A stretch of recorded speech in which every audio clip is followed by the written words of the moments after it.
course outline, we'll discuss about what is BCP and why it is necessary. We'll talk about the 4 steps to building a BCP or the disaster recovery plan. And then the BCP, I'll give you a sample of a BCP process flow and what the culture is all about and other important matters in BCP and DRP, as well as, some insights that we have gathered from this pandemic and how can we put these things into action. So moving on to the first discussion point, what is a business continuity plan? And why do we actually need a business continuity plan? So essentially, when we talk about business continuity plan, it is a written document and it shows to us how do we proceed with a business or with a process. How do we keep it operational during an emergency situation? So emergency situation could be, everyone knows about the pandemic and we're all going through this pandemic right now. And then, may mga short-term din. Ito nagkataon, this is a long-term, a long-term emergency situation that we have. But another disruption could be mga short-term, examples of short-term disruptions would be earthquake, typhoon, floods, anything, fire. So this could be the short-term business disruptions. And if we have a BCP or a business continuity plan in place, so we can actually have a reference that will show us how do we proceed with the business, or in this case, with the HR process, despite the ongoing emergency situation. And this plan is necessary because it will help us overcome whatever is the hurdle that we're experiencing at a point in time. Like, process knowledge, the BCP will, what's the process knowledge, what could be the connectivity issues, cybersecurity issue, possibly din yung mga even small details like the POCs for certain processes, who are the decision makers, and also limit the need, we will limit the need for rush decisions if we have a BCP. And then, it will also help facilitate regular and frequent two-way communication. Kasi in a BCP plan, in a business continuity plan, you already identify the POCs for each process. And then you have the complete list, or you can have, it's always best to have a complete list or complete directory of all the process owners there. And, even the communication plan should be there as well. And, it's always said that disruptions call for operational resiliency. And what do we mean by this? In any, we need, disruptions will always happen, and it is bound to happen. And when that does happen, it is important that we're also ready so that we can continue. We can survive. Our business can survive. And in our case, HR can continue doing its job to its job to the organization and to the employees despite the disruption or the emergency situation. Okay, so moving on. So any question with regards to BCP? And when you say BCP, business continuity plan, so what's the plan if in case typhoon happens or pandemic, the pandemic happens, and what do we do? So ito yung tinatawag na BCP. When we talk about DRP, disaster recovery, kunwari short-term lang yung BCP natin, we're invoking BCP because of a short-term emergency situation. Kunwari merong earthquake, so magbi-BCP tayo, we cannot operate normally. So ito yung mga short-term lang. So pag sinabing DRP, ito yung disaster recovery. There is a disaster, there is an emergency situation. Then how do we recover? Or how do we continue with, how do we as much as possible, it's like how do we replicate a business as usual processing in our respective departments, or particularly in HR, for example. So there are 4 steps to develop a BCP or a DRP. And the first one is to conduct a business or a process impact analysis. So in this process, we have to identify, I'll discuss with you in more detail later what the business impact analysis is all about, and what is what should be the outcome of a business process or business or process impact analysis. So this is the point in time when we identify the time sensitive or critical business functions that and the resources that are necessary. Say for instance, if in an emergency situation, what are the HR functions that are critical? Pwede bang hindi muna tayo magpasweldo kasi may emergency situation eh? Pwede ba yon? Merong emergency yung employee natin, may emergency, medical emergencies employee, ay, sorry, I cannot attend to you. I cannot attend to you kasi there's an emergency. We are in on BCP. So it's not like there are life has to go on despite any emergency situation. And it is important, it is imperative that we put in place a plan so that we can continue with the services and the operations of the department despite the situation. And then a second step is to identify, to document, and to implement how we can recover, or how can we proceed with this critical business function or process. And then, thirdly, we have to organize a business continuity team and we have to come up or to organize a BCP team and complete a BCP to manage the possible business disruption. And fourth is conducting the training. And it is important to conduct training across all levels in the organization. So, moving on. So let's discuss about the first of the four steps. When we talk about business process impact, it is identifying the effects of disruption. Of course, we need to identify what are the processes. So as HR, meron mga ibang HR na ang payroll nasa kanila. Kung wala man sa kanilang actual processing ng payroll, nasa function ng HR ang payroll input. Agree with me? Or are there people here who also process payroll? You can unmute yourself. Yes. Agree po. Okay. Yes, ma'am. Yes, ma'am. So, yeah, there are those, di ba, na nasa kayo mismo nagpa-process ng payroll. Minsan naman, in certain companies, you are not the only person that is involved with payroll, but you provide an input so that the payroll can be processed. Kayo nagpo-provide ng attendance, kayo nagpo-provide ng overtime, additional income, additional earnings, or deductions even.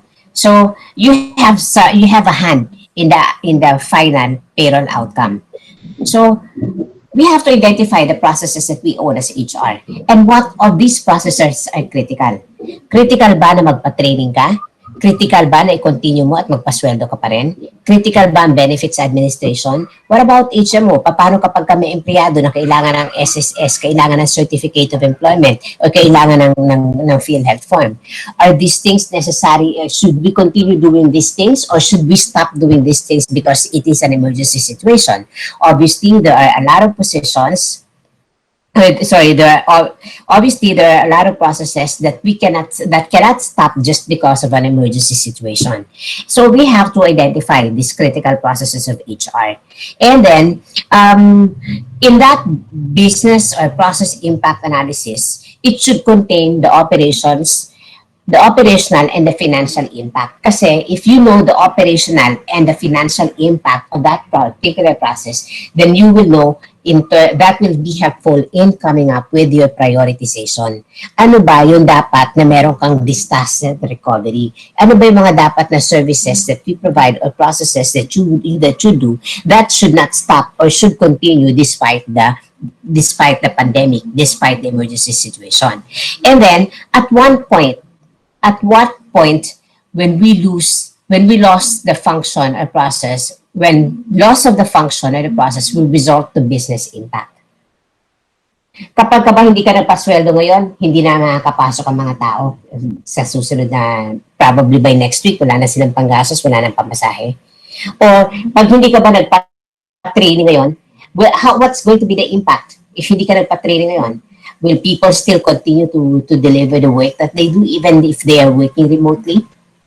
So these are the things that you have to think about. At what point when the loss of function of the process will result to business impact? Priority for restoration are those, of course, with highest impact to the operations and the financial impact.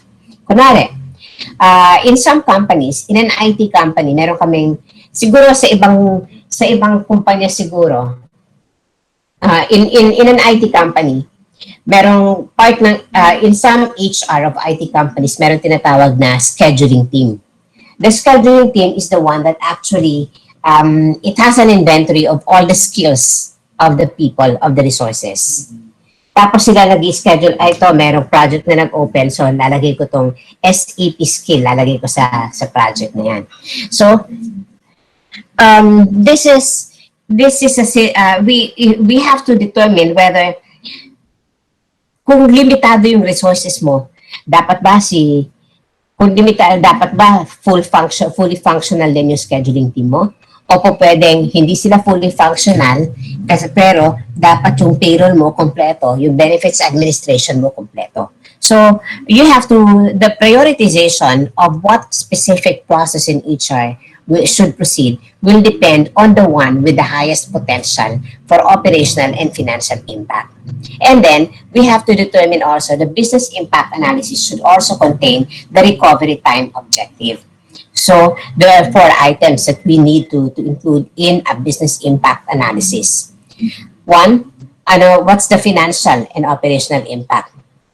At what point will the business impact be felt if we don't continue with the service or with the process? And what are the priority for restoration? What's the priority process for restoration? What can we continue? What we should we continue, and what can we stop or can we defer? What's the process that we can defer, and what's the process that we should continue despite the situation? And then, what is the recovery time objective? When we say the recovery time objective, so kung hindi kaya magpa-process ng payroll ngayon, hanggang kailan lang ba? Hanggang kailan lang? What's the deadliest deadline that is necessary? What's the deadliest deadline para hindi ka mag-process mag-conduct ko na rin ng training?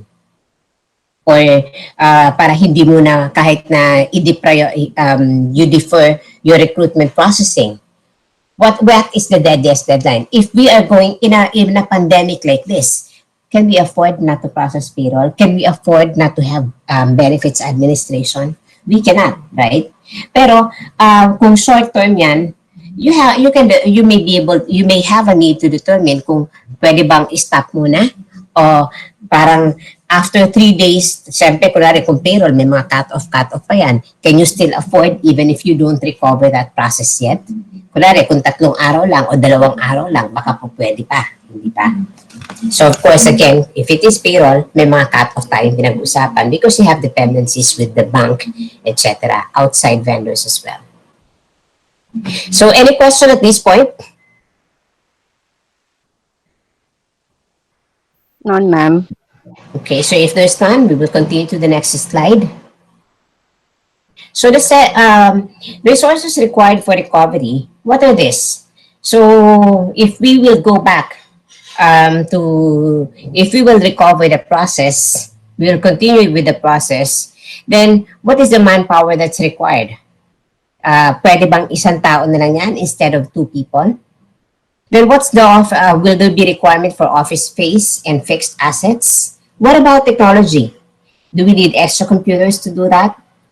Peripherals, communication equipment, software and data, vital records also, whether that is in electronic or hard copy, and third-party services and vendors. Say for instance, posible na yung isang proseso mo, i-outsource mo for a certain period of time because you may not have, that's a possibility if you want to outsource something because you cannot deliver it considering what do you call this?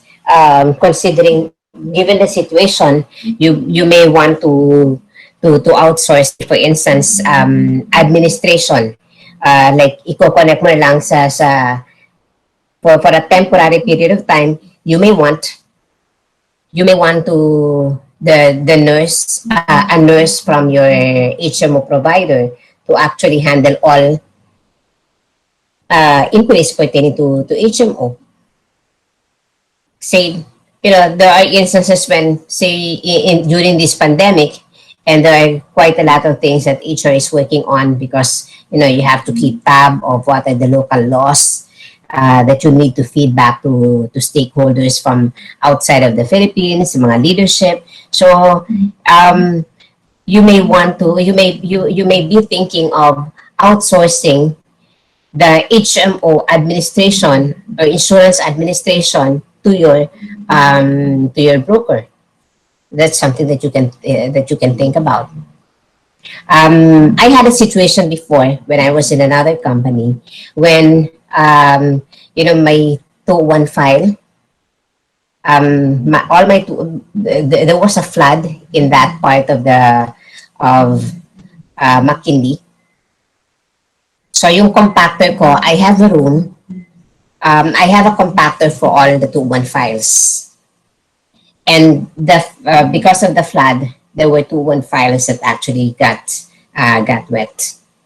So that was, to an extent, an example of emergency of a disaster that happened to one of my processes, which is the use of personal administration, so record keeping.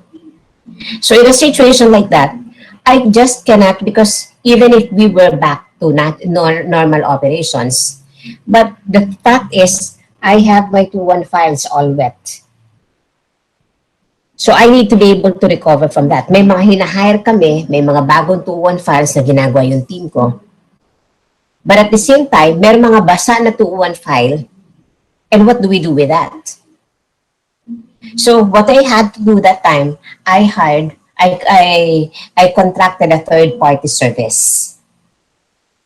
They provided the drying of the files, the papers. Kasi pagka nabasa ang papel, iba na yun, matindi sa, the allergy, it can be a major allergen. But they have a technology. This service provider has a technology that when they dry it, so as in nako-compress din yung papel, tsaka nawawala yung ganong, yung soil feel of it, and yung parang concomitant na allergens inherent in anything wet. So they had to do that for me because I had an ongoing business as usual processing for my records team.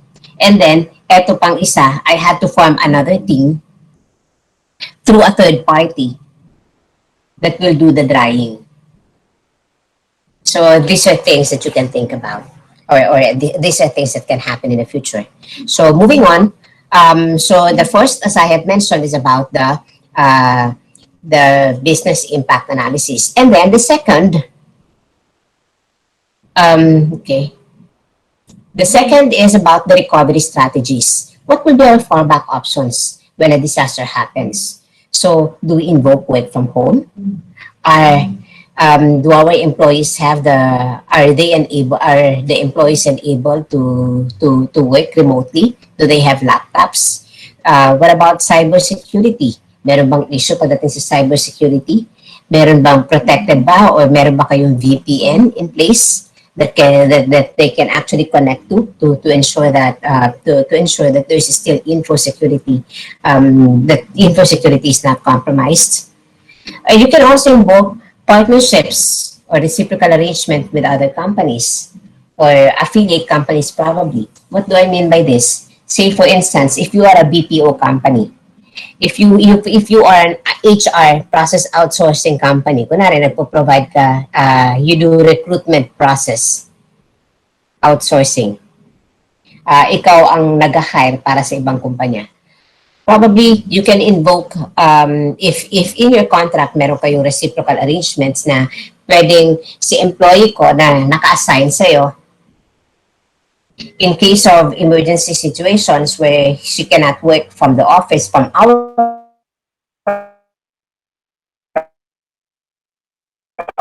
office, pwede your contract. And if not part of your contract, that is something that also you can think about it now, so that you can include that in your contract renewal, and at the same time include that also in your BCP.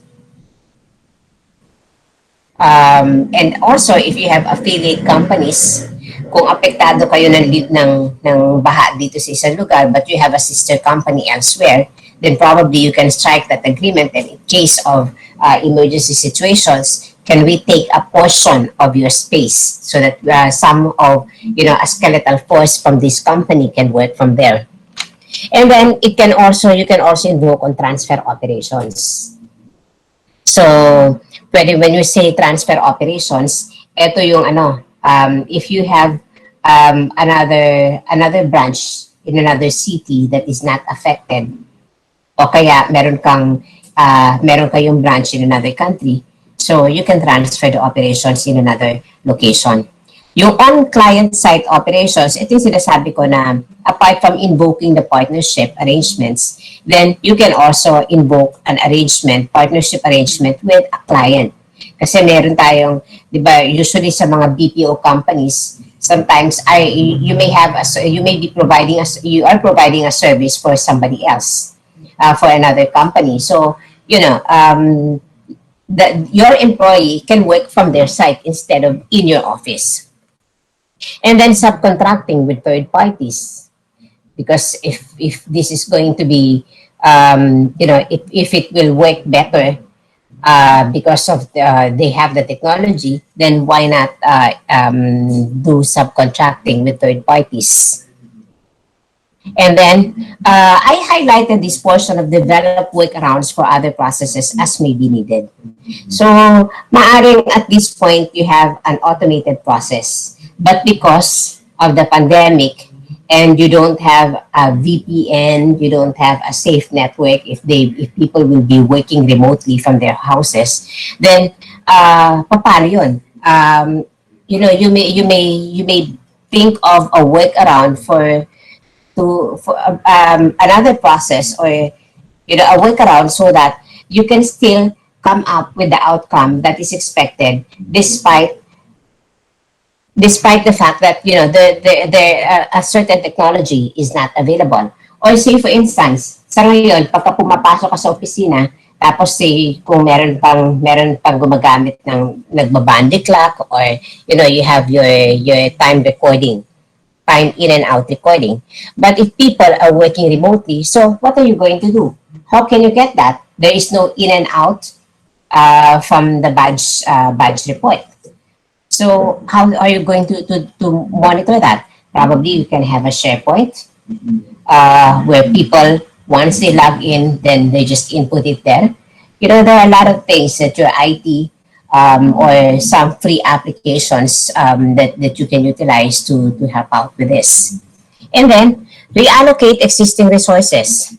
Like what I said earlier, when you do a business process impact analysis, check mo what is important to continue and what is it that we can defer.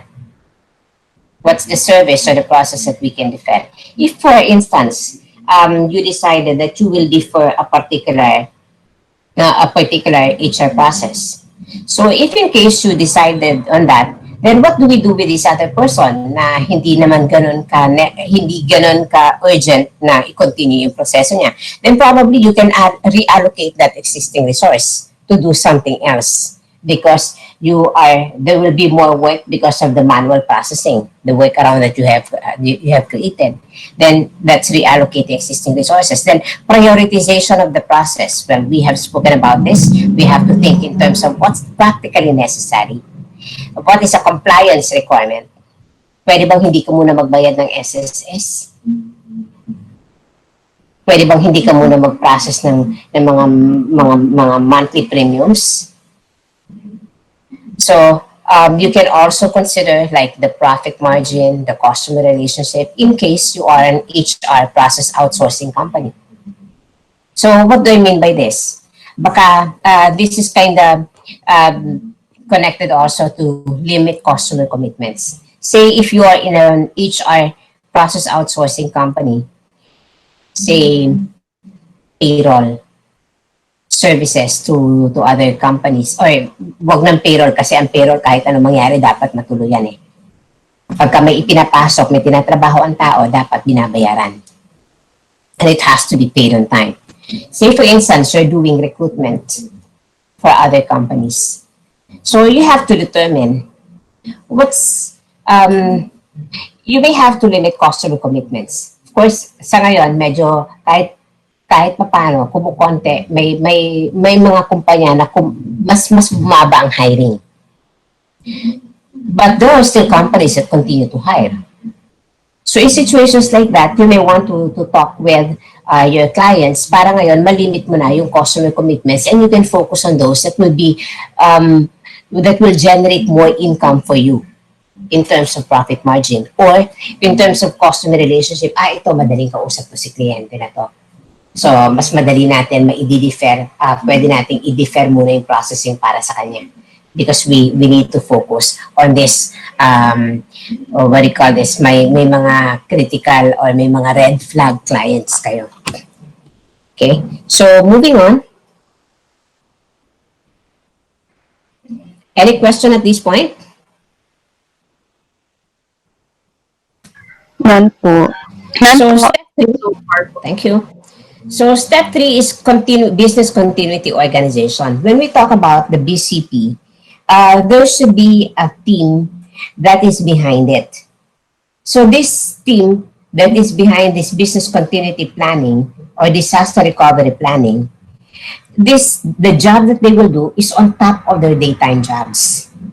So we have to craft an organizational chart on BCP for BCP.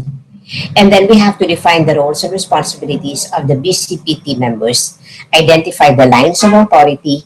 If you belong to the core team, what is expected of you? If you are part of the marshal, what is expected of you? Then you have to define also or to address relationship ownership, particularly with external organizations. Sa BCP organization, sino dito sa team ko sa team sa committee will be responsible for communications? Who will be responsible for say apart from communication, downloading it if it is necessary to download the information or the situation to the government agencies like police, hospitals, Department of Health. So that's important. So even yung mga external organizations like in a BCP in a situation like the pandemic, I am not sure whether all your housekeeping and security personnel are still in the office. I mean, all of them in full force. So who is going to be responsible with the relationship? Who will own that relationship with external organizations like contractors, the vendors, yung mga agency ninyo? Who will own those relationships? Okay. So moving on. Let me show you an example of an emergency response team organization.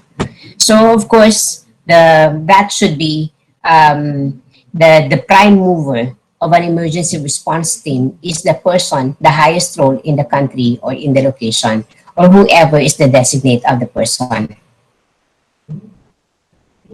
So whoever is the highest, like it can be your GM, the country head, or the designate of that. And then part of the core team would be meron ka dapat na BCP, DRP point of contact or subject matter expert. Tapos nandun din yung office admin manager because when you talk about emergency situation, the facilities is always part of it, right? HR head, the finance head, because for most of the things that we do in emergency situations, it will incur money. Even the processes that we have to do remotely will also mean, payouts. HR process payroll, benefits administration, you will be paying out something and you will be involving finance. And of course, the business unit heads, your operations, your manufacturing, your logistics people, they have to be represented in that. So if I may share in my organization, because we don't have a finance person in the Philippines, so that's out of the question. But so we have business units, and we call it practice leads. So yung practice leads, they are part of the core ERT, the local ERT. So yung mga business unit heads na yan, o yung mga business unit heads na yan, meron silang mga departments under them. That is headed by a department manager. So yung department manager na yun, whatever is decided at the top level, the one that is boxed. So that will be cascaded to the department managers. And then it will be good, particularly depending on how big the organization is or the department is. You may come up with marshals. And you have to, when you come up with marshals, you have to think of logical representation.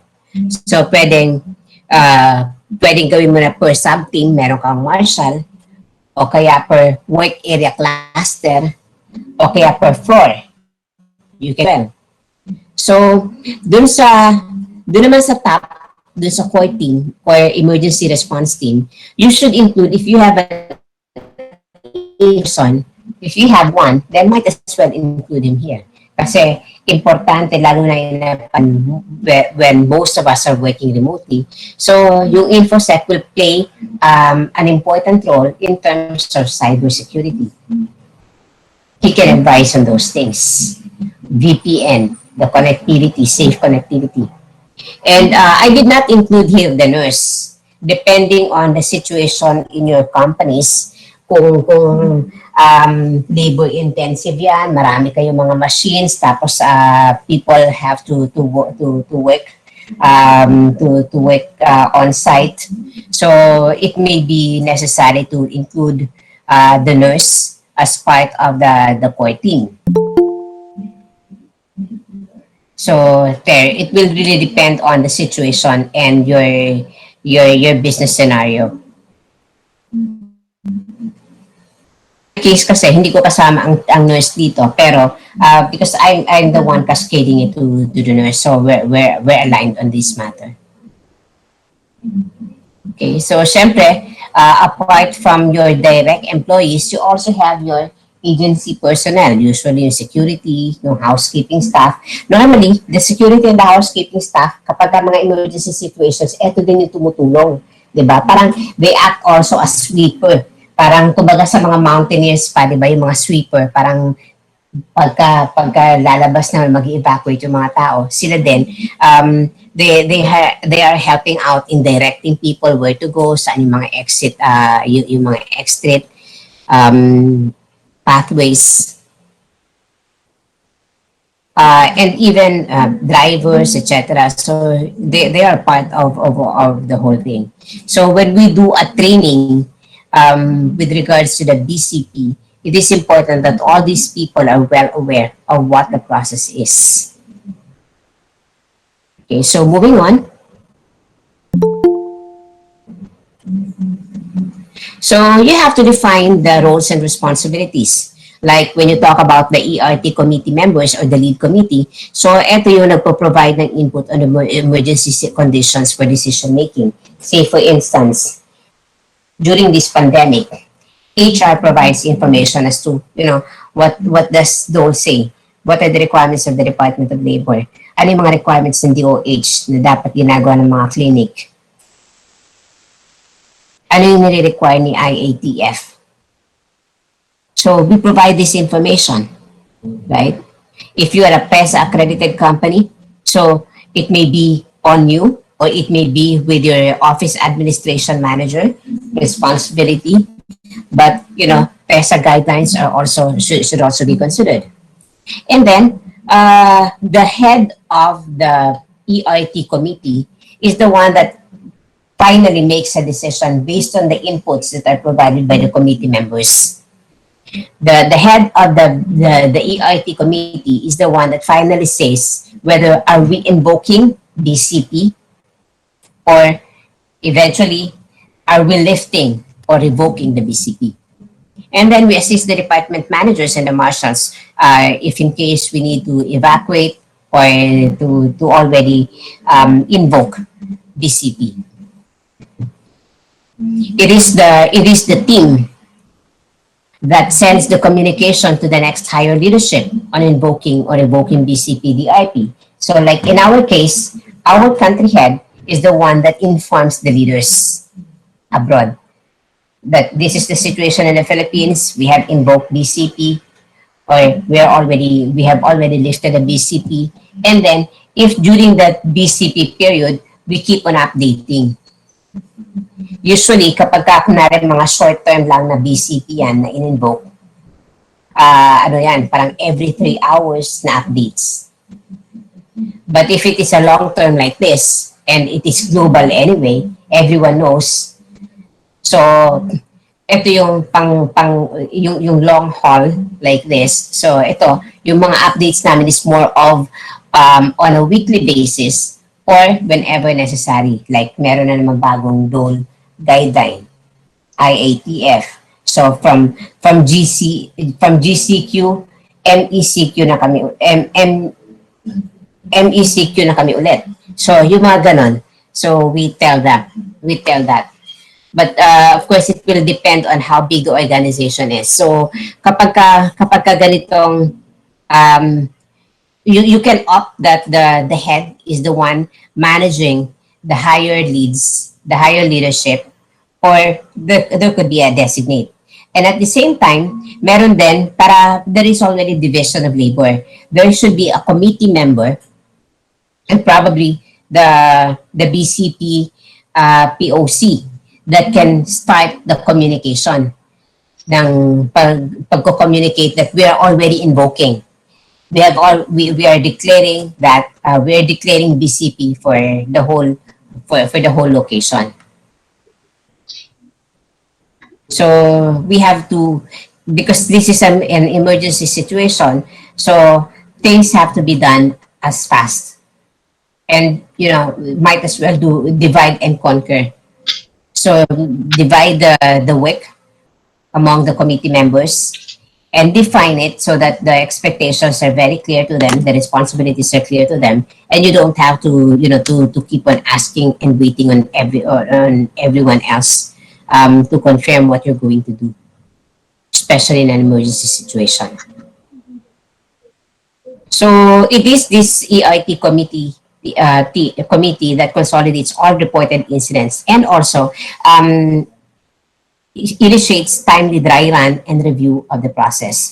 And review of the process and dry run can be, it's advisable to do it twice a year. If I may just share, like kunwari, this March, we just invoked. Actually, no March 13, it was intended to be a dry run for a BCP for us. Pero bigla nung March 13 ng gabi, March 12 ng gabi, biglang dineclare na nga na mag-ECQ pagdating ng Monday o pagdating ng Sunday. Pagdating ng March 15. Kaya ngayon, nangyari sa amin, yung dry run namin, practice lang dapat, dinire-diretso na namin. So, we have invoked BCP and we are working from home since March 13. And, it turned out it's not just at the local level, but it has happened for all of our centers across the globe. So, as I have mentioned, a dry run and review of the process of the BCP should be at least twice a year. Although ngayon, paano pa natin magagawa? We have been on pandemic and on BCP for more than twice a year, for more than nasa 6 months na ba tayo? Almost going 6 months, di ba? So, hindi na natin wala nang practice, kumbaga. Kasi real life scenario na. Okay, then the department managers and the marshals will do the execution of the actions that has been decided whether magbi-BCP na or i-lift ng BCP. And then they are the ones sending communication down the team, tsaka to their respective team yung customers ng team nila or the stakeholders ng team nila. And probably off-site counterparts. So they provide timely update until the BCP is lifted. They provide update to their stakeholders. So it will depend kasi kunwari kung yung team mo may kontrata ka with an external client, with a client, sa kontrata ninyo nakalagay doon na dapat in a emergency situation, dapat every 4 hours nag-update you have to comply with that. Otherwise, these are things also that you can start discussing with the client.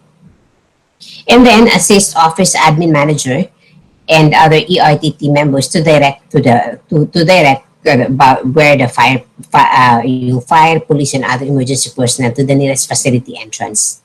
Ensure incident report is written describing the nature of the incident and pwedeng yung injury, yung illness that may have been sustained because of that emergency situation.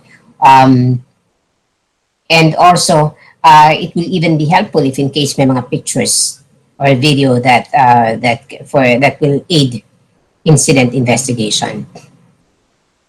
Okay, so these are just examples of the roles and responsibilities. Okay, so but you can definitely craft your own. And what's important, the point that I am making here is that it's important that each person or each group in the in this BCP should be clear about the roles that they have to play. Okay, so step 4, which is the last one, is about the training. And as I have mentioned earlier, it is important that everyone in the organization knows what to do in an emergency situation. Then the availability of materials in various channels. Kung meron kayong SharePoint, kung meron kayong, if in case people really need to, for manufacturing companies where the machines cannot be taken home. Diba? So, kailangan pa rin na nasa workplace sila. So, there should be the material should be made available at the work site or probably posted in bulletin boards. And then, you should have an emergency drill so that you can simulate the process. Mapapractice ninyo. Para, ideally, lahat ito ginagawa dapat before anything happens. So that more or less, there is some preparedness. But since nandito na tayo sa ganitong sitwasyon, we can continue still to evaluate how things are going and make tweaks to it so that, you can further improve on the BCP. Then you can evaluate the timelines, the communications, the resources, the channels that you're using, how effective is your communication, does it really reach all the employees, all levels of the employees. Okay, so can we move to the next slide, please? Sani nakalobat na ata yung ano mo. Baka maputol tayo. Your Mac. Anyway, so let me share with you a BCP process flow. So, and then the managers can pass it on also to the marshals and down the line. And then, so this is how it goes. In a BCP, you start with evaluating the situation. Say, lumindol. Kung lumindol, tama ba? Napababain na yung mga tao? O baka nahinto na naman talaga? So, hindi na, pwede nang hindi mag-evacuate. So, say for instance, if after evaluation, you say, no, we're not going to invoke BCP or we're not going to evacuate. So, tapos na yung proseso doon. Pero if in case we're going to invoke BCP, so what happens? Then the head of the emergency response team should categorically say, I am invoking BCP. Therefore, probably evacuate or work from home, everyone. So you can already do the messaging to all. Then we need to communicate already. So one of the members of the BCP team, whoever is designated responsible for communication, should already send that communication. When we talk about communication, so paano ba kino-communicate yan? Can I have, may I know how in your companies you're communicating emergency situations?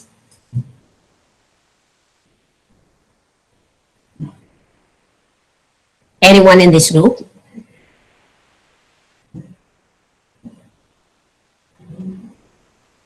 Oh, people, galaw-galaw.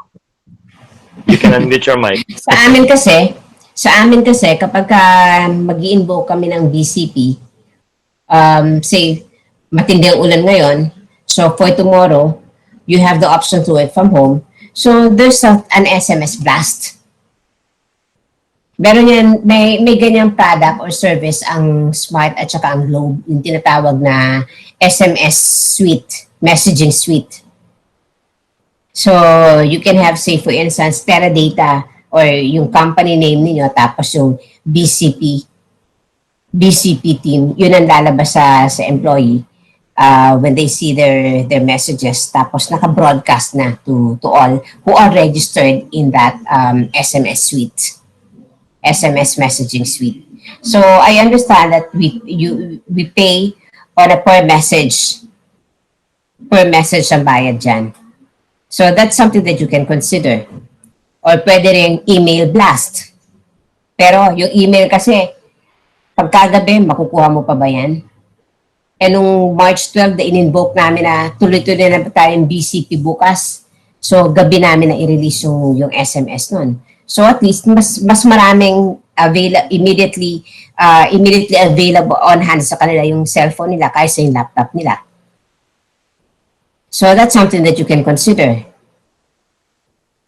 So, and then, pagka nag-invoke na kayo ng BCP, so that the lead can communicate to the lead can take charge of communicating to the higher leadership, and then yung SMS blast na nga should take care of bringing it down to all the employees. So the department manager, yes? May mga contribution lang sa chat. Let me read. Okay. Yeah. Sabi ni Kyra, sa kanila they use Messenger to cascade the information. Mm-hmm. Yeah. Si Abby naman, email to the managers and the managers will be responsible to their teams. Tia, it's their communication tree. Me, meron silang tinatawag na Simpra chat. Text blasting, Sir Joe. Yeah, Zimbra chat, communication tree. Si Kel naman sa kanila may FB page. Si Jen, the same, managers ang bahala. Si Nat naman sa Viber. And si Ruby, Mancom will cascade the info to managers and then the managers to the rest. Yeah, so that is, somebody mentioned about the call tree. And so that is a usual terminology in BCP, the call tree. So for those of you na yung Viber kasi dapat may connection ka, may internet ka, di ba? So Facebook Messenger then, although halos lahat naman ngayon nasa Facebook, mas madali nga makontakt sa Facebook kaysa sa ibang means eh. Kaya there's a lot of ways actually, there are a lot of ways by which we can reach our employees sooner than later. So we just have to think of these ways and, be resourceful enough to check it out. And probably you will have a better feel of what's the application or what's the platform where your employees are most active in. So that one you can use. Okay, so moving on. So we have mentioned that, it's cascaded down. Actually, kapag ka nag-SMS blast ka, usually, okay ako may Facebook chat group naman lahat ng employees ninyo, tapos so nakascade na sa lahat yun, di ba? Pero ngayon, there is a process din na pagka kasi nakascade mo, pero bumalik ba sila sa'yo? So that's another thing. Are you also waiting for a feedback from them about, whether if you are doing a people accounting? So we can tackle that later. Okay, so this is just to show to you how the BCP process flow happens. Okay, so can we move to the next slide, please? Okay, so this is an example of a call tree. So we have an manual call tree. So we call or probably text everyone else. So nagsisimula dun sa pinaka-leader and then it's cascaded to the managers. Then the managers will cascade ngayon dun sa smaller teams nila. And then, meron din tayong automated call tree. Like kung sa SMS na nga, SMS blast na lang. So naka-broadcast na to all. So para diretso na, wala nang anti-room. Wala nang middleman, kumbaga. Okay? So, let me just show to you a sample call tree. Kunwari, manual call tree, meron kang kunwari lang, may manual call tree ka. So, sa manual call tree mo, So it's brought down up to the staff level, right? Pero you also want to determine to account for the safety of their people. So these people at the bottom will report back to their manager, I am safe, I am at work, or I am safe, I am at home. Diba? May mga ganun. Depending on the message or the information that you wanna get. So hanggang aakit ngayon yun dun sa pinaka-head. So at any point in time, the manager should know, I have 20 people in my team. So when you account for your people and when you have to report to the next higher level, you will tell, so 20 over 20 accounted. Ibig sabihin, 20 over 20, safe. O kaya, ang bumalik lang sa'yo is 10 over 20. So you should have those, that is for the people accounting na. Kaya I have here, so the message goes down, but at the same time, eventually the message, the information should go up to the leadership on how many have been accounted for. It's important to know also because, these are our employees. We may have some disruption in the process, but eventually, but these are our employees and we need to be mindful of about their safety and their well-being. So we need to account for their safety and whatever program that we have to monitor their safety or probably to extend assistance to them, at least we would know who are the people who will need it most. So other important matters for BCP or DRP, we should be, well, I've mentioned earlier about the review on a regular basis for process changes, templates, vendors. It's important that when you create your BCP, mag-create na rin kayo ng template. Ano yung message ninyo? Para hindi kung kailan emergency situation, saka pa nagka-craft ko ano yung message.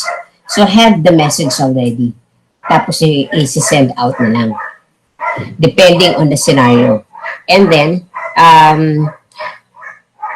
have the update the plan or the document with regards to the process changes.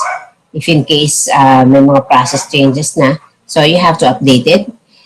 And then, even the list of your vendors, contact list, names of vendors, contact persons, contact numbers of the vendors, you have to update that. The recovery site, if in case nagbago na kayo ng recovery site and the enablements of that recovery site, so you need to make sure that these are updated at any point in time. So real-time update on ERT directory. Parang yung employees, they would know if in case they need to contact somebody, they would know who to reach out to and how to reach out to this person. There should be real-time update of ERT directory, the call tree, the messaging suite for the new hires and or attrition. Para hindi mamaya, sayang naman yung binabayaran mo yung binabayaran mo for a message that is sent to somebody who has already resigned na pala. O kaya yung new hire hindi nakasama, pumasok kinabukasan and nag-declare na nga ng BCP, work from home na lahat, di ba? Pumasok pa yung isa, binuno pa yung ulan tsaka yung baha. Kasi hindi siya nakasama sa messaging suite.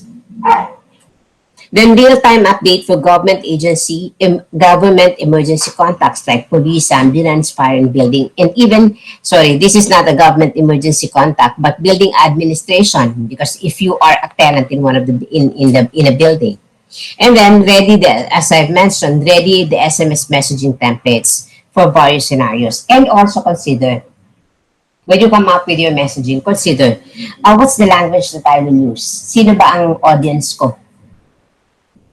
So, should I use English? Should I use Tagalog? What's the role of the recipient?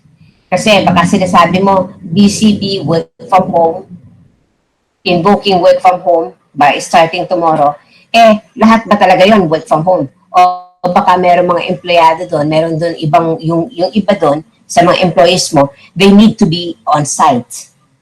And baka magpo-provide na lang kayo ng van to transport them. So you need to be conscious of those things. So moving on,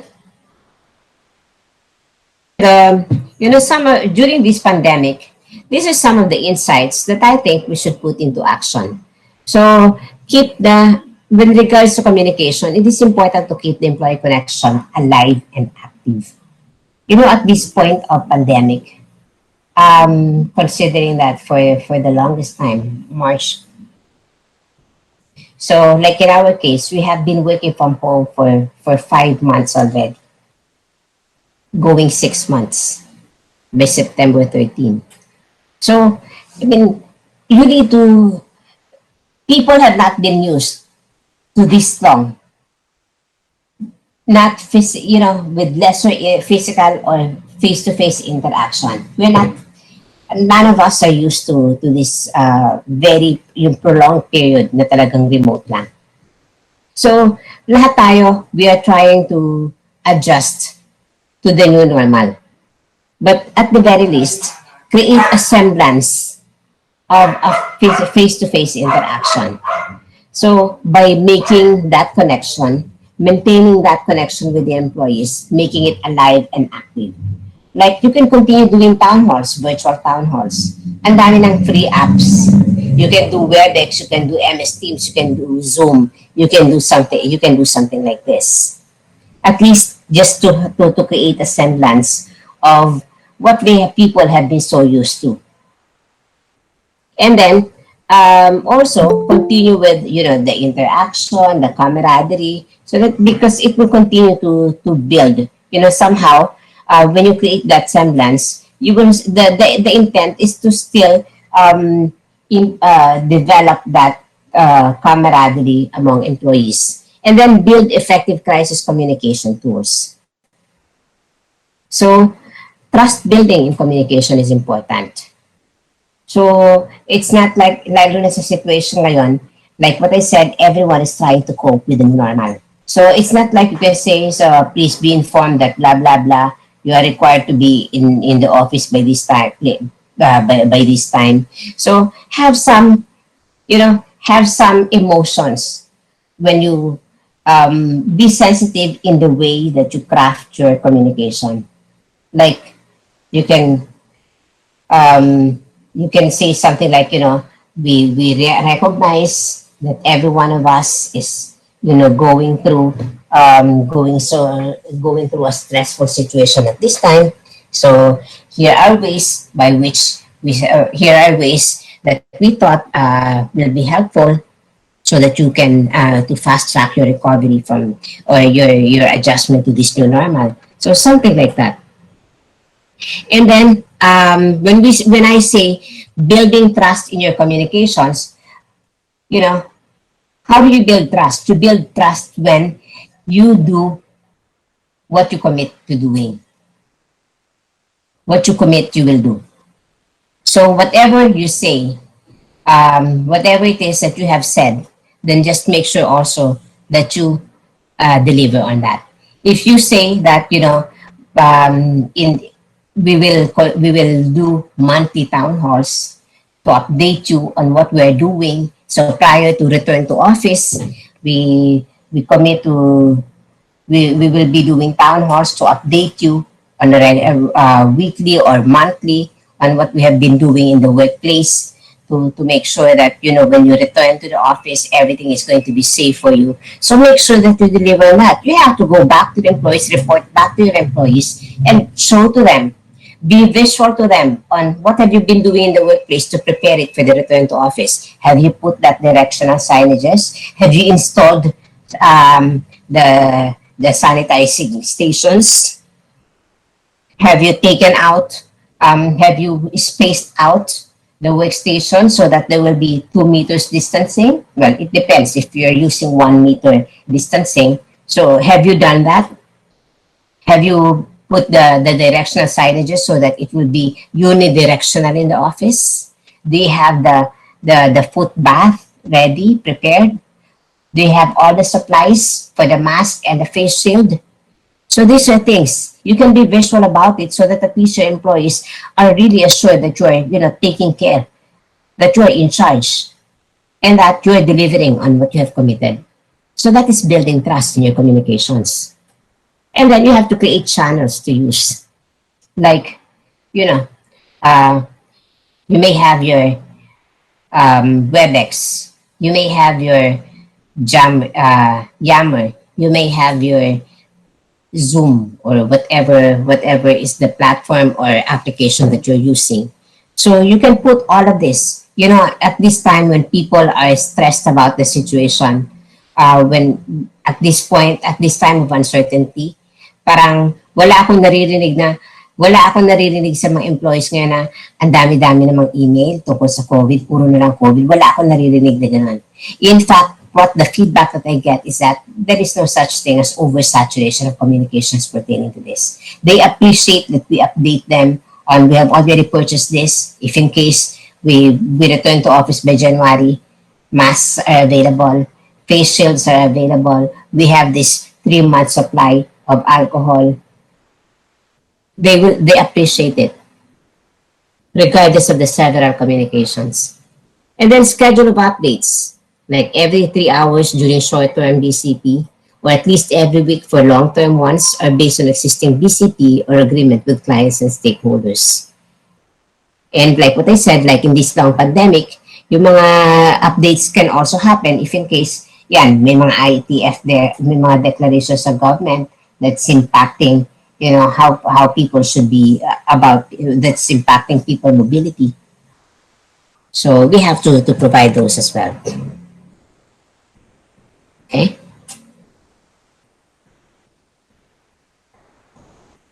Okay, so conduct corporate programs to strengthen resiliency.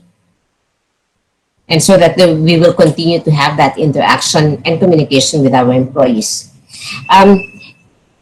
Different times call for different approaches. And if before, like what I said, it's a new normal now. Dati hindi ako sanay conducting trainings ng online. But now I had to learn WebEx training. I had to learn doing WebEx training, conducting it through training through WebEx, and then simultaneously using Slido or Mentimeter. So I had to learn those things in this span of time during this pandemic. Otherwise, how can I communicate, and how can I communicate? How can I do training for the people in this location? Then value recognition and appreciation. So, like what I said, it's important to, I cannot overemphasize that about, having a semblance of the normal life when you can still do face-to-face town halls. But make the most of what you can do. Continue to recognize and to express appreciation for people, especially in this crisis situation, and reward them for their efforts to protect their health and safety, not just of themselves but of others as well, and also for a business as usual like delivery despite the remote work. So updates. So you need to have that semblance. Kaya kung ano yung ginagawa nyo dati, hindi siya dapat napuputol. And in fact, it would be good na because people don't commute now, there's no more traffic to battle. So ibig sabihin, there is more time on hand for some employees. But I'm not saying that you take that for work. But what I'm saying is that, offer more opportunities like for training. Trainings that will boost their resiliency, that will boost, mental health. That would be good. There are a lot of it that you can see in LinkedIn, and also your companies may have bought some vendor trainings as well that you can actually, kahit nga hindi na bumili, may mga makikita kayo sa LinkedIn.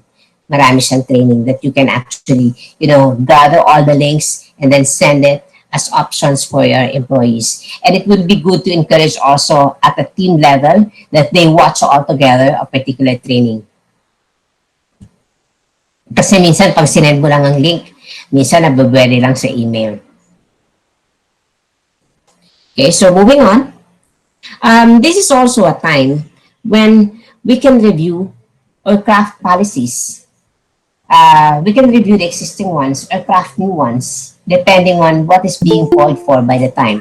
Like probably before there were a lot of people that were quite adamant about work from home.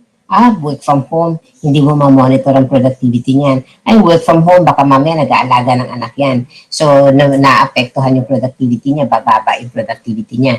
So, may mga ganon, di ba? So, there were leads that are adamant to work from home arrangement. But, given this situation now, I think there was no option. But some people or some business leads are realizing that kaya naman pala. You can deliver naman pala. I mean, we can deliver. It's not. It's the only difference is that we're working remotely, but it's like business as usual. So probably you can revisit your flexible work arrangements. Are you going to allow? In fact, some companies are already thinking that even after this pandemic, they're already thinking that to cut on their cost on real estate. They're even thinking of, you know, just having this percentage, like 80% of the headcount only. And then remote work na, parang magi 80-20, 70-30 na on-site and off-site. And then, or probably sa flexible work arrangement, like you can do alternate work from home as a privilege that you can give to employees or once a week. So these are things that you can think about. And then impact of long leaves to accruing leave credits. Baka sa policies ninyo on leaves, hindi pa nako-consider. Kasi, I mean, the first time that this is happening, merong iba, I understand, there are some companies that are doing yung rotation schedule. Parang 3 days ka magtatrabaho ngayon, 3 days hindi ka magtatrabaho. Pero next week naman, ikaw naman ng 3 days, yung iba naman ang magto 2 days. So in a situation like that, what does your policy say about accrual of leaves? When naka-rotation ng schedule nila, will they continue to accrue leaves despite the 2 days that they are off? What about 13th month pay? There are some companies where they pay if you are at work from January to June. If you were hired January to June, then you get 50%.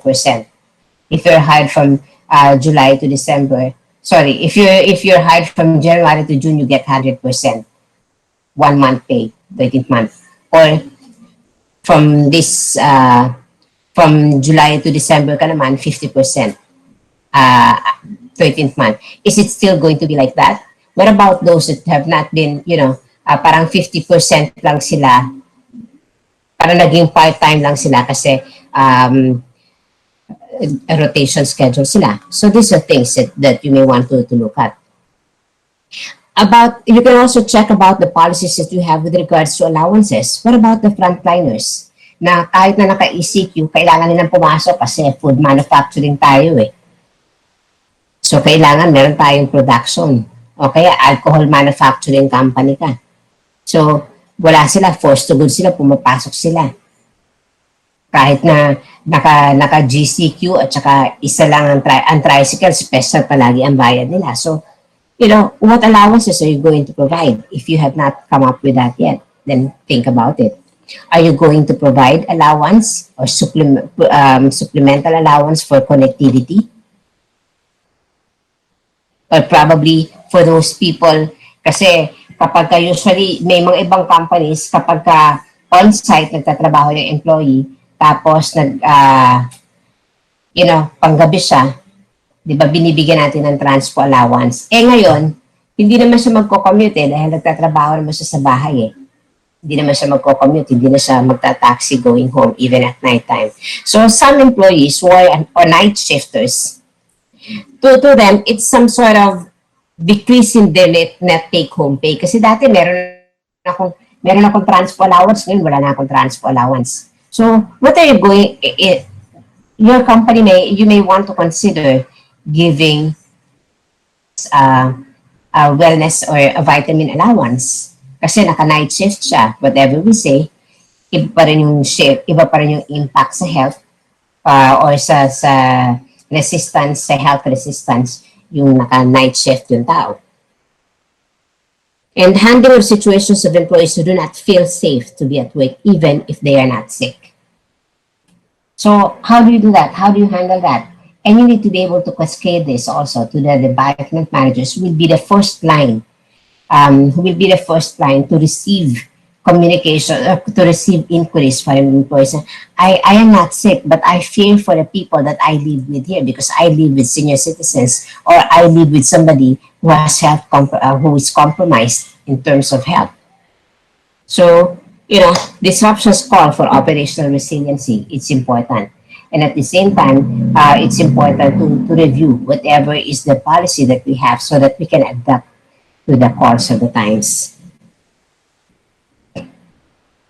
Any question at this point? None, ma'am. None, ma'am. Yeah. If I may share, may mga ibang companies. None po. Kunwari, kapag ka mga emergency situations, kung mga short term lang ha, kung mga short term lang, ginagawa nila kunwari sa payroll, pipick upin nila kung ano yung pinaka-last na payroll. Yun ang iraran nila. Meron din na, kumbaga, hindi mo na i-consider ang mga deductions, pero it's best that you put it in writing already na per our BCP, we will just pay out for all the attendance. Basta confirmed na nagtrabaho siya for the day, kahit na saka na lang, to follow na lang yung hindi siya magiging real-time deduction. Kunwari, hindi siya magiging real-time deduction or for other earnings, hindi din siya magiging real-time payment. So, but you have to put that in writing and you have to orient your employees about it. Ang importante kasi na mamanage sila earlier kaysa kung kailan emergency situation, doon nyo lang siya sasabihan.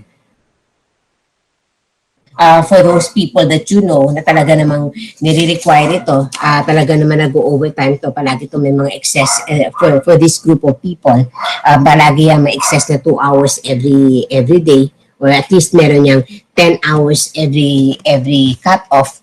So, you can already have, dahil hindi mo na mahintay yung mga time sheets, so you can just allot what's the minimum or the average hourly rate for these people para malalagyan mo na siya ng temporary computation for overtime pay. Although, of course, in situations like that, medyo marami kang reconciliation na gagawin.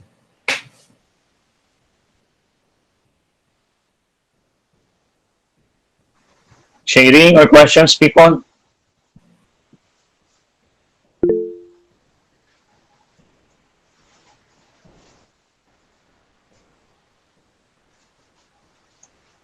Sir Bong, you want to share something?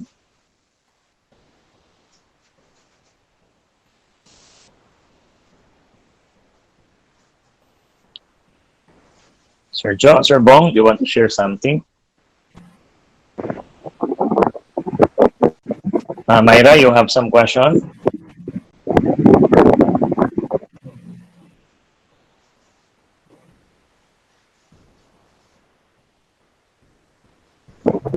Okay, si Sir Bong is inaayos lang yung mic. Yes, Miss Myra, you want to share? You have a question? You want to share, or you want to share something? Lyra pala, Maria Lyra. Sorry about that. Okay, just a little bit of sharing lang. In my company, what we do, kasi di ba, this is the business continuity plan that we had.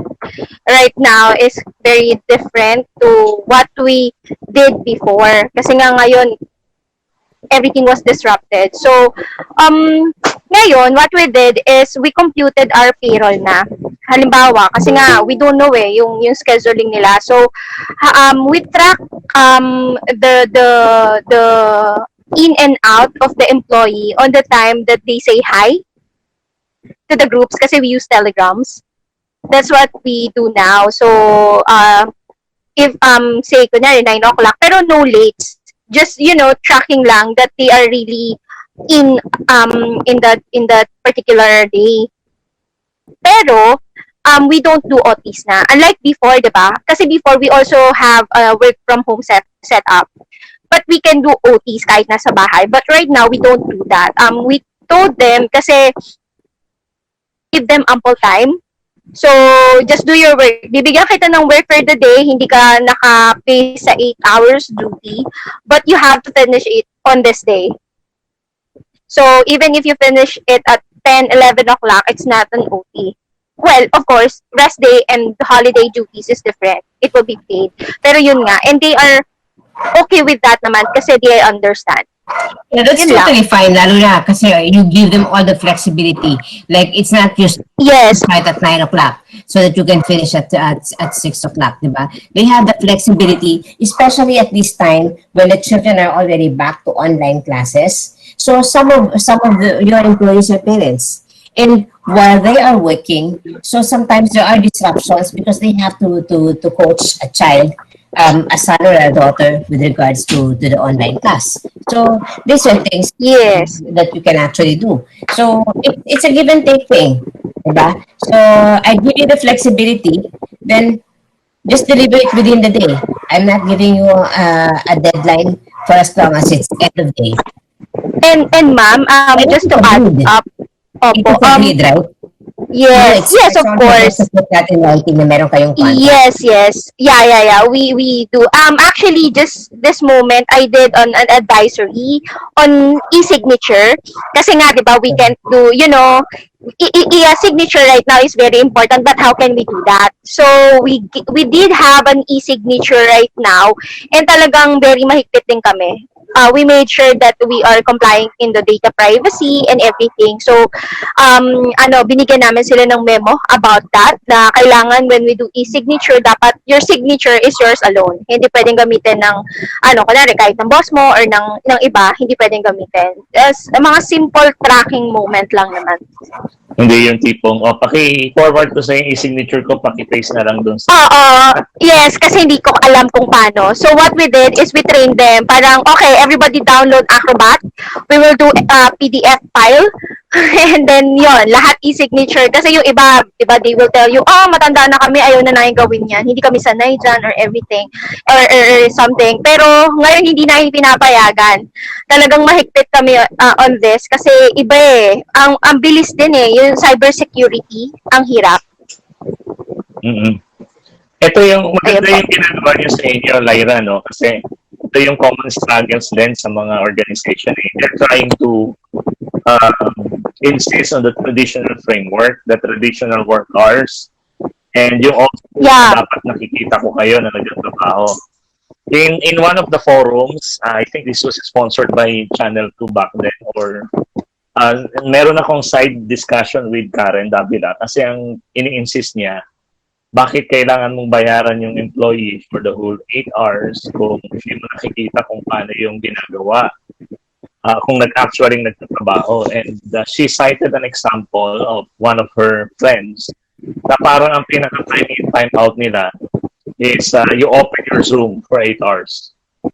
So if you're 10 to 7, that's bad. If your usually schedule is 10 to 7, then you open your Zoom from 10 to 7. You off mo lang yan during compensable and non-compensable break periods. I mean, that's an example of when there is no trust or we refuse to adapt to the present situation. Then ito yung mga possible issues and I heard of that, sir. Actually, that is a very bad example. Why? Kasi computer, actually sa amin nga we have yung rest ng computer. So, parang every 3 hours, we need to rest our computer to, diba, use it optimally. Kasi pag hindi, masisira agad yan, like our laptops. Are prone yan na masira kasi forever naka-charge. Ganun po. So, dapat hindi. We base everything on output. So, we made sure that our leaders, our managers are really equipped to manage virtual leader people. Kasi pag hindi, nako. Yun lang po. Thank you. Thank you, Lyra. Miss Len, meron lang sinulat. Basahin ko lang yung sinabi ni Sir Bong. Sabi niya, I may have missed, but BCP for us includes identifying employee capabilities to take over the job of their superiors in case of sudden departure or incapacity. Okay, good point, Sir Bong. Parang succession planning. Yeah, thank you for that, Bong. Yeah, kaya nga, when we have that as part of our BCP, yung employee, of course, it's yung employee capabilities assessment. That's a different thing. But you call out, you call it, you check on that as well, so that in case nga, you need to do what do you call this? You need to reassign roles. You need to have another person to work on certain types of roles. Diba, I mentioned earlier about recovery strategies or fallback options, about reallocating existing resources. At least if you know the capabilities of the people, then that's something that you can invoke, reallocating existing resources to another type of role. At saka yung ganyan, piniprepare mo na para if there is a shadowing that you do, if you do a job or work shadowing, then you may be able to tap on somebody. There would be lesser training required na lang para the other person can do something else moving forward in a different situation.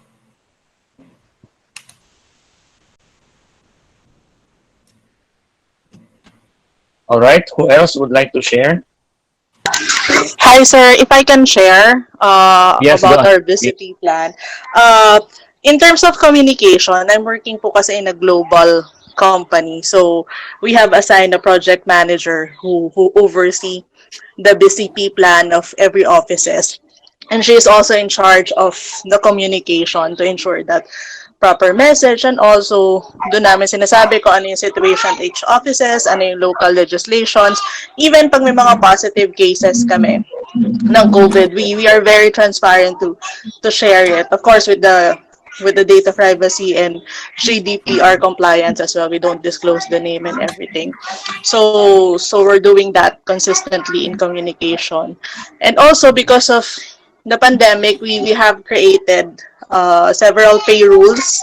Like since we added some allowances for those employees working in the office, working from home, so we made sure that we have it in our own intranet, all the necessary guidelines that they need to know, like the payroll, how much allowance do they receive if they work from the office, and how much do they receive if they work from home. We also have some guidelines if they cannot work because they're living with vulnerable or they are vulnerable, how much will they receive even if they're not working. So we have set that so it will be clear for them. And of course, with the disclaimer that it's not forever, so we can take it away anytime, because it's not mandated naman by the government to provide those extra allowances.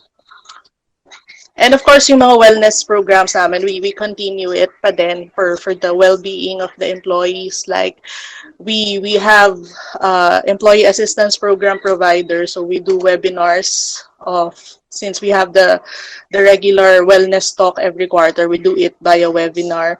And also yung mga HMO provider, usually they offer those wellness programs and they can do it also online. So we avail that because usually it's free. Yun lang naman, sir. Thank you, Miss Ivy. Baka may mga chat-in questions sa akin dito. May opening daw ba sa inyo? IT, sir. IT. Well, yeah, we are hiring. We're lucky that we could still hire some testers and developers. So kung may kakilala po kayo. Sa HR daw, wala ba? Wala po, sir. Wala po kung balak mag-resign. Pareho kayo ni Miss Len sa IT industry. Opo. Thank you, Ivy. Thank you po. Thanks, Ivy.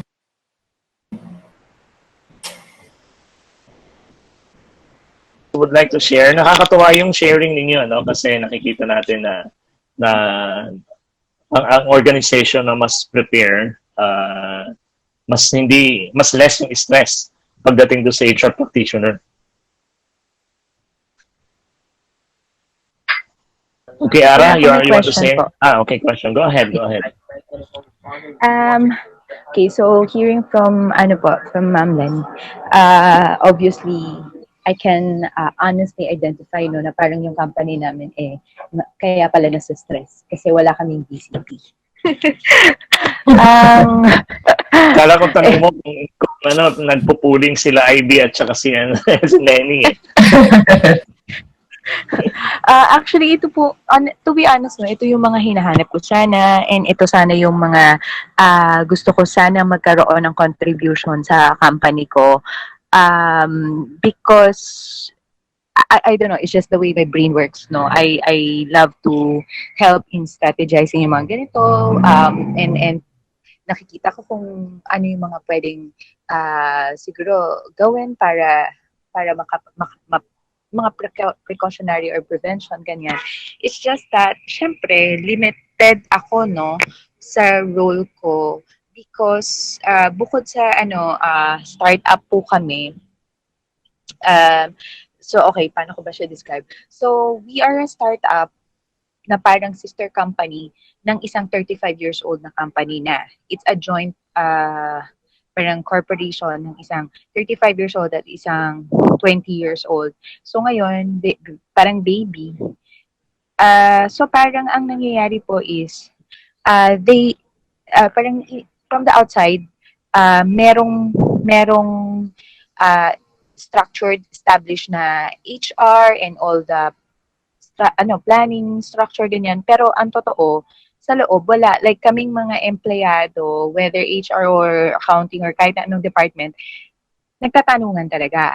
And then, I kind of feel, kasi, hindi ko naman biniblame, no? Pero, syempre, for me, it lies heavily on the direction or the management kung paano yung placing nito so that for example, the HR can play a role o itong BCP man lang magkaroon ng ganito sa aming company. So ang question ko po is actually so yun yung medyo dilemma ko kaya sabi ko kanina when I was listening, okay, so napaka-obvious na wala kaming ganito and we're really struggling talaga at this point. Pero yung isa pa pong in connection to this, yung siguro nahihirapan din akong i-reconcile sa mind ko is, ito po yung question ko talaga. Pangit po ba na connotation na ang HR officer, which is parang OIC siya, hindi siya manager, hindi siya head, naka-work from home and hindi siya visible sa office while other departments are reporting sa office 3 times a week. Does that give a very, very weak impression na ang HR, ba't ang HR dapat sila yung nandito ganon? Yun actually po yung talagang tanong ko eh. Okay, so, well, I can take the first stab at it, but anyone who may wish to answer also, so please feel free to chime in. So, siguro, balikan ko lang yung sinasabi mo about BCP and, your situation. Actually, to an extent, you are in a good situation. You are in a good situation because as a startup company, you have the opportunity to start something good. To start it from the with what is ideal to put in place something that is ideal. So I think what's important is for you to talk to your manager, to your lead, or whoever is the business, whoever is the GM that you're reporting to, or whoever is the one that you are you're accountable for. So talk to him and tell ano yung extent of what you can do in HR. Para you don't have, because you talk about a startup company or an affiliate company of a 35-year-old one, right? So are you expected to just grandfather whatever has been in that 35-year-old company? But of course, don't ask that. But, tell that, be upfront that this is what I want to happen. Given that what the trends that is applicable to the population now. So this is what I want to happen, or this is my vision for this organization. So present that. Para when you can get the buy-in from your lead. about the authority, as to the extent of authority that he gives you in terms of what you can do in your part in that part of the organization. So, on your question na, okay lang ba na ikaw nag-work from home, ikaw si HR nag-work from home when all the rest are required? Bakit sila nasa office? Um, If I may ask.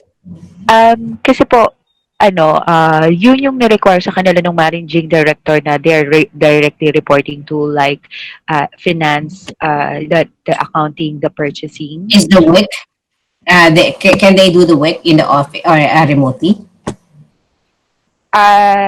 Based dun sa managing director po, hindi. Dapat gagawin siya sa office because it's a check and disbursement and all that. So, they're parang May the reason.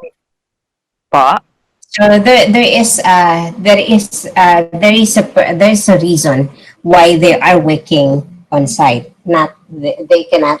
I mean, they cannot bring the checks and do that in the office at home, right? Yes, ma'am. So so there's a reason for why the difference in the approach or the difference in the treatment. Why you are working from home and they are not.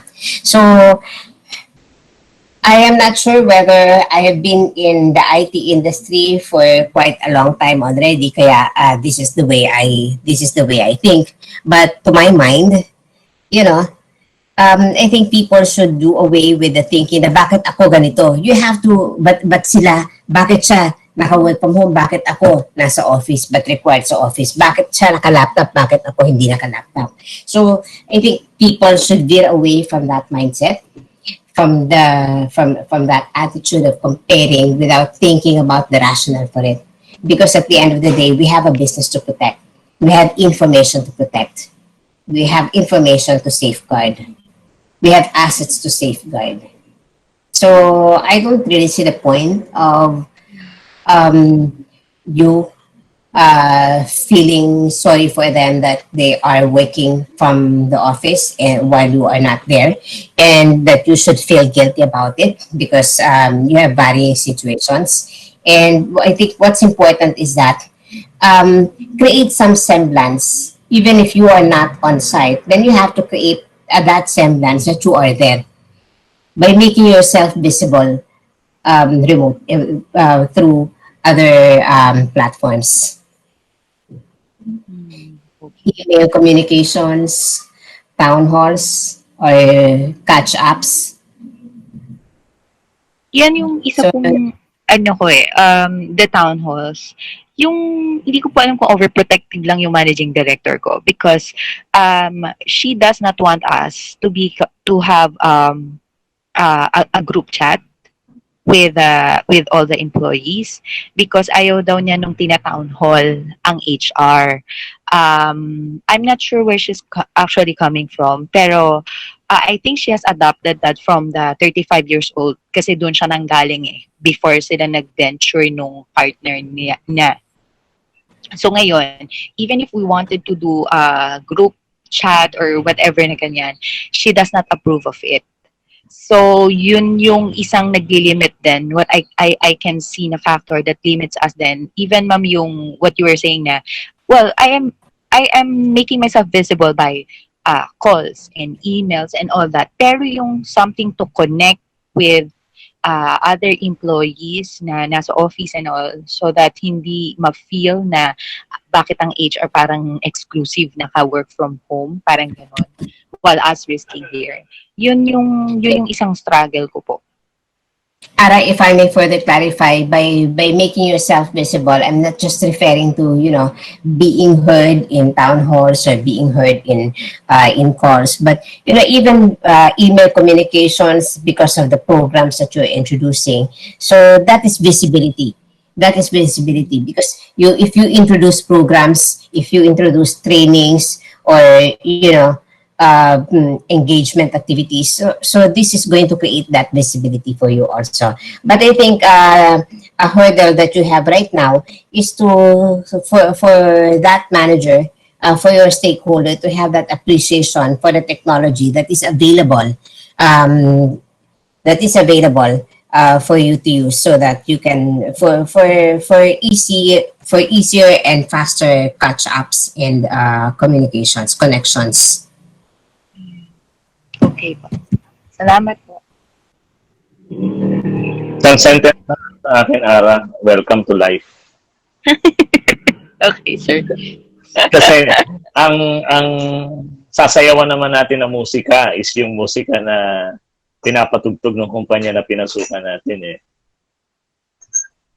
Diba? So, unless you can influence them to change the music, then the other recourse is you have two options. That is to dance with their music or to look for another employer that suits your type of music. Sunny, just to read an input coming from Nathanie Grace. So she's saying you can also send email just to remind them regarding protocols for COVID, which is very important. So that's right. Yung COVID, this is a requirement sa requirement sa DOL yan, but that's part of the education of employees about COVID. So you can get these materials available from your HMO provider. Then you can send that out. I couldn't help bringing this up because this is part of the DOL guideline, yung education on COVID.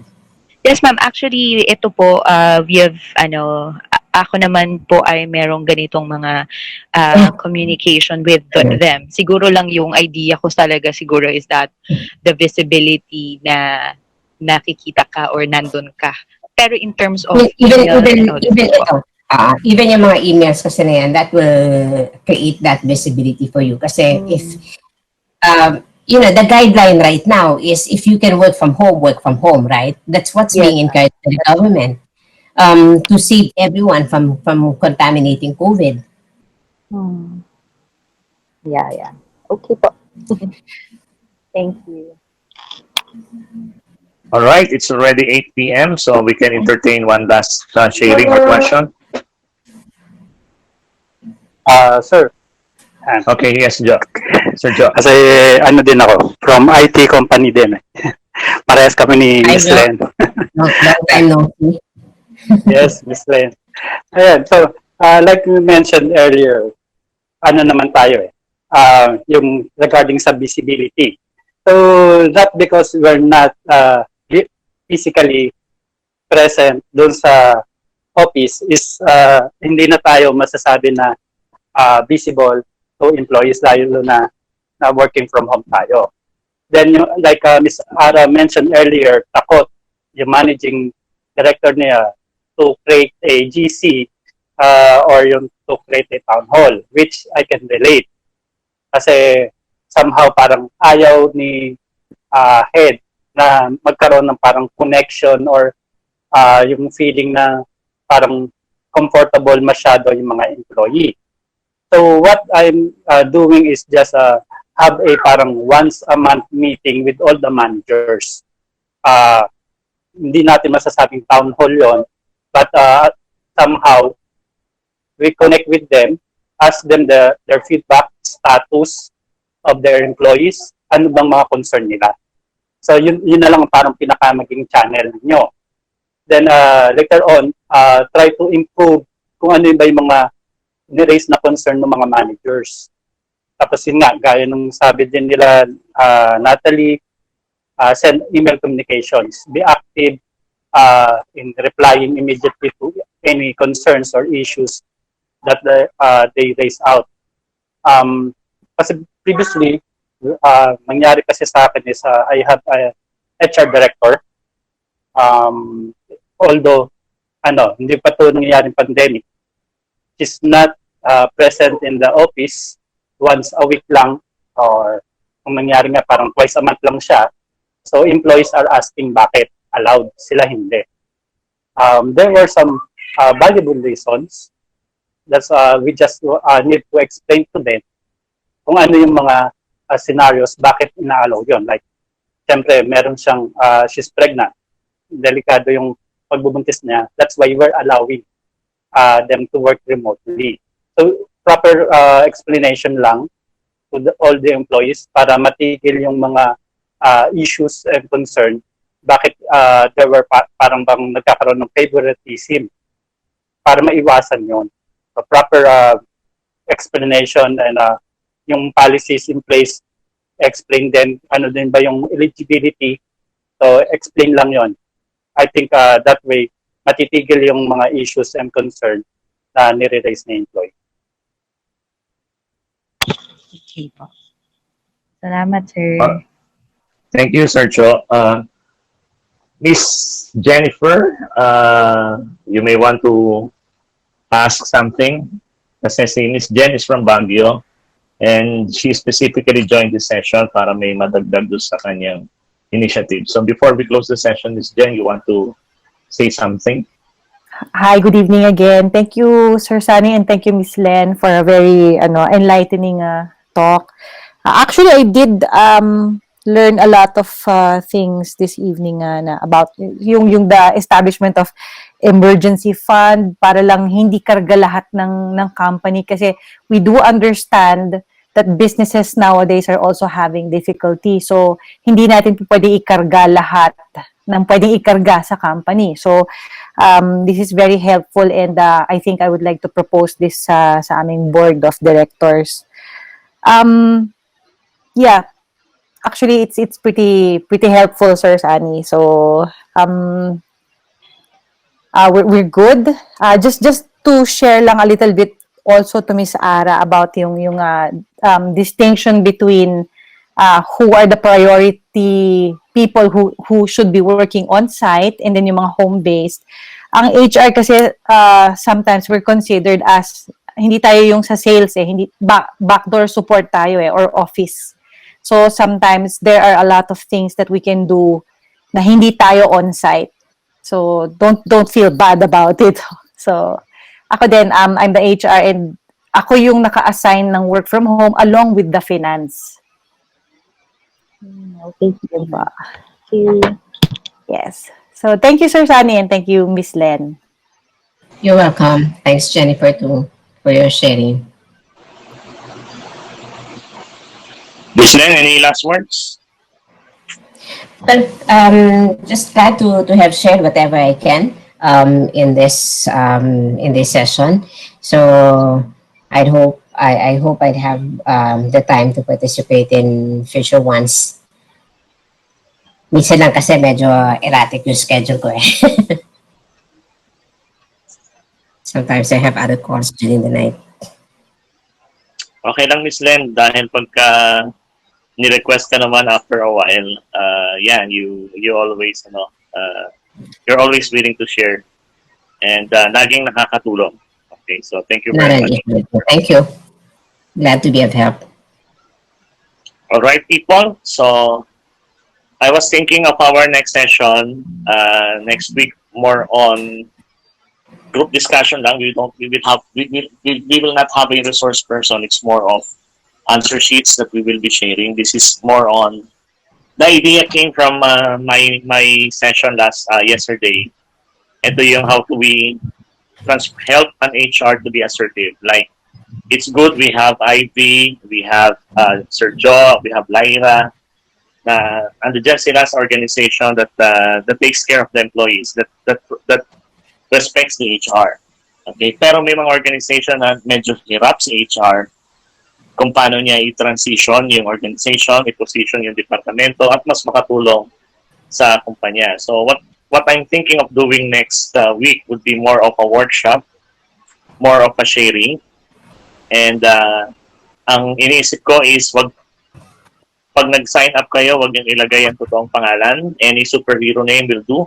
Tapos magkakaroon ng sharing on, okay, how ito yung sitwasyon ko, this is what is happening to me, and I would like to seek assistance kung paano ba ayusin ito.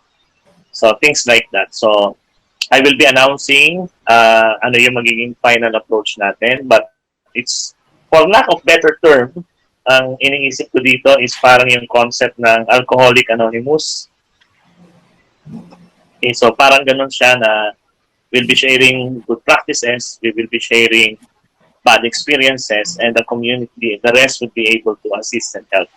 Now, protecting our privacy din, tignan natin para hindi naman masalang ang kumpanya at kayo pagdating doon. So, that's just on top of my mind, okay? But this is something, ito yung original concept natin sa Kamustahan eh. And medyo na-focus na tayo sa sharpening each other's saw for the last since the 6th session.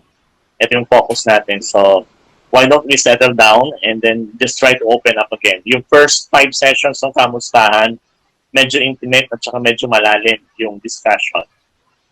Alright? But beginning the 6th, nag-focus tayo sa technical capabilities and skills. So, babalansihin natin ng konti. Okay? And then, we will, again, idea is, once na nag-sign up kayo o once na nag-log in kayo, use any superhero name and do not use your profile picture. And then, magkakaroon lang tayo ng answer sheet, then magkakaroon ng sharing. Alright? Okay, enjoy your dinner, people. And enjoy the rest of the week. Again, thank you very much, Miss Len. We appreciate your time and we learn a lot. Sa susunod po uli. Magandang Thanks, gabi, everyone. And have enjoy the remaining of the night. Keep safe, everyone. Thank you. Thank you, Miss Led. Thank you, Sir Sunny. Thank you, everyone. Good night. Take care. Night. Stay safe, everybody. See you again next time. And